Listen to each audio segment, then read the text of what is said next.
Magbibigay nga po ngayon tayo ng patas na komento at patas na opinyon dito po sa nangyari sa DepEd Lawan Antique na kung saan ang principal nga po ay pilit na ipinatanggal ang toga sa mismong araw ng graduation ceremony.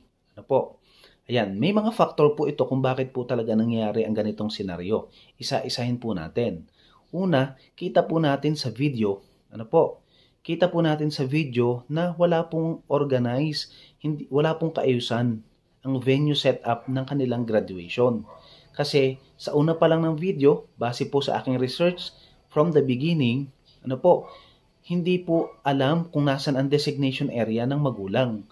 Maaaring may mga magulang kasi kita po natin sa video na may mga patayo tayo sa gilid, may nakatayo po sa unahan at mayroon pong nalapit sa mismong anak. May mga magulang pong nalapit. Na kung saan ang tama po talaga dito ay mismong advisor lamang po ang malapit sa venue kung saan nandun po ang estudyante. At may separate designation area naman kung saan lamang po talaga nandoon ang kanyang mga magulang o guardian. Pangalawa, para naman po sa ating principal. Sa principal, base po sa video nating napanood, kita nyo po na parang hindi full aware ang principal sa nangyayari. Maaaring hindi nasunod ang kanyang desisyon o kaya naman maaaring may ibang advisor na against o contradict sa napag-usapan. Kaya po talaga na napakahalaga po ng PTA meeting 1 week before o 3 days before the graduation ceremony, dapat talagang may pagpupulong para planado po talaga ito bago po yung main event kasi ito po ay important event, graduation ceremony na kung saan dapat po talaga na ang dumadalo po sa ganitong pagpupulong ay PTA, advisors, lahat po ng advisors, nagagraduate, especially grade level coordinators kung mayroong coordinators, at principal, at kung sino pa po yung tao na napakahalaga, para dito po sa graduation ceremony. Kasama din po yung mga yung iba pong committee na gagalaw po sa graduation. Ito po ay isang bagsakang meeting na kung saan napakahalaga po nito. Kaya po talaga pag po nagpatawag sa magulang, dapat po talaga lahat kayo po ay na-attend. Kasi napakahalaga po nito para aware po kayo sa napagkakasundo ang desisyon. Kasi hindi po dito pwede yung ginagawa po nating attendance pag nakuha po tayo ng card giving. Kada quarter po, halimbawa hindi po kayo nakasipot at ang sasabihin nyo na lang po sa teacher, magchat-chat po kayo, kung ano po ang napagkasunduan nyo na lang po. Hindi po ito ganun kadali. Dahil ang decision making ay dapat planado.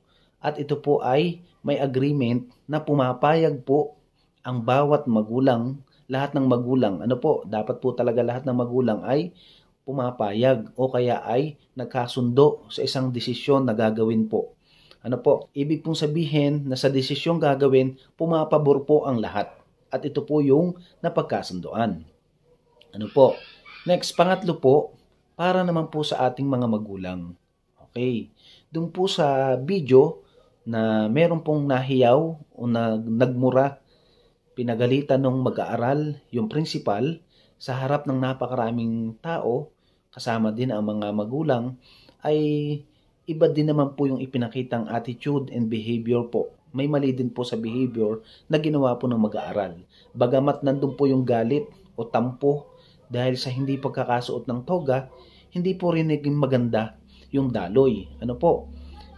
Na kung saan lumalabas po na talagang hindi po nirespeto ng mag-aaral na iyon ang principal. Okay. Bilang paglilinaw din naman po, dun sa nangyari, base po sa ating video. Kasi ang principal po talaga ay naninindigan. Kung ito po ay iniayos, sinabi po ng principal sa magandang paraan na nakikiusap na ang toga ay hindi pwedeng gamitin dahil maaring marami sa kanilang estudyante ay wala rin dalang toga. Maaring iilan lang ang nakatoga. So, ibig sabihin, ang kagustuhan ng principal maging iisa lang yung makikita niya, Kung lahat ay nakatoga, di lahat po ay nakatoga. Kung hindi naman nakatoga, di hindi lahat nakatoga. Ano po, maaring may nakikita po tayo ditong hindi planado. Hindi po aware ang ilang advisors kasi dapat po talaga na sa ganitong pagkakataon, napakahalaga po talaga ng proper communication, yung pagpupulong. Kaya ang advisors, para ito po ay hindi din maulit sa mga susunod na taon, dapat talaga po kayo ay laging na-attend. At kung ano lang po yung directive na ibinibigay po ng principal, pwede naman po talaga kayong mag-suggestion. Kaya dapat napapag-usapan po ito sa mismong araw ng meeting kung ano po ang mga suggestions po ng magulang, kung ano po ang suggestion po ng advisor para sa ikagaganda po ng event which is graduation ceremony. At para naman po sa nakikita rin po natin na maaaring may factor din po. Hindi rin po kasi natin pwedeng husgahan kasi ginigisa po dito sa bidyong ito ang principal. Marami pong magulang, maraming estudyante, marami ding teacher ang nagagalit sa principal. Pero kung halimbawa naman po at ganito ang nangyari, kasi meron pong behind the scenes iyan. May isang behind the story na hindi po natin alam. Maaring kung ang principal ay 1 week before the graduation ay wala, kasi ito po ay malaking aral din sa division office, sa DepEd, na dapat talaga 1 week or 2 weeks or 1 week before the graduation, wag naman po sanang isasama pa sa training at seminar ang mga school head o principal, na kung saan dapat po talaga 1 week or 2 weeks before the graduation, present po sa school ang principal. Kaya maaring hindi ganun kaplanado dahil ang principal po ay wala. Iniasa po sa OIC o iniasa sa ibang tao na kung saan ang decision making ay talagang present po lagi dapat ang school head o principal ng paaralan.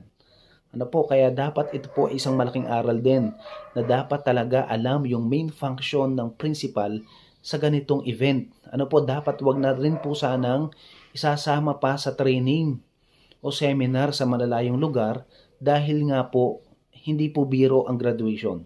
Napakalaking pagpaplano ang gagawin po sa okasyong ito.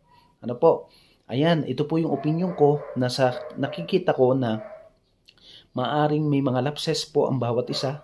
May lapses po ang principal. Hindi po siya coordinated ng maayos. Pero sana po ito ay maging aral po sa lahat. At maging maayos po sana na maimbestigahan po kasi may mga napanood naman po tayong video na tumugon na naman po ang SDO, Antique, para imbestigahan po ang pangyayari. At nang sa ganun din, mabigyan din po ng karapatan, yung pagpapahalaga sa karapatan sa rights po ng mag-aaral. At sana, ako po'y umaasa na sana maging patas din naman para din po sana malaman kung ano po ba ang tunay na nangyari. Ano po ba yung tunay naging sitwasyon dun po sa Lawan Antique.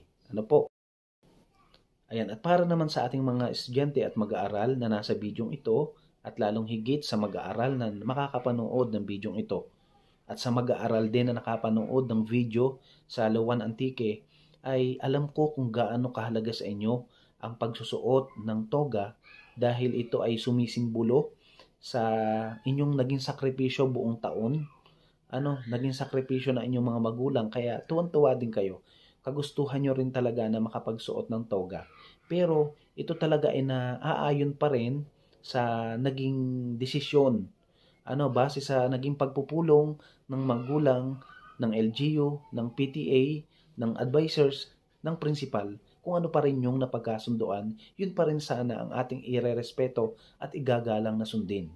Bagamat nasa DepEd order, meron tayong DepEd order na dapat talaga ay hindi naman talaga ipinagbabawal ang pagsusuot ng toga, pero malinaw dito na hanggat maari ang mga bata ay walang gagastusin, maging simple at hindi magarbo ang pagdiriwang at pagdaraos ng graduation ceremony.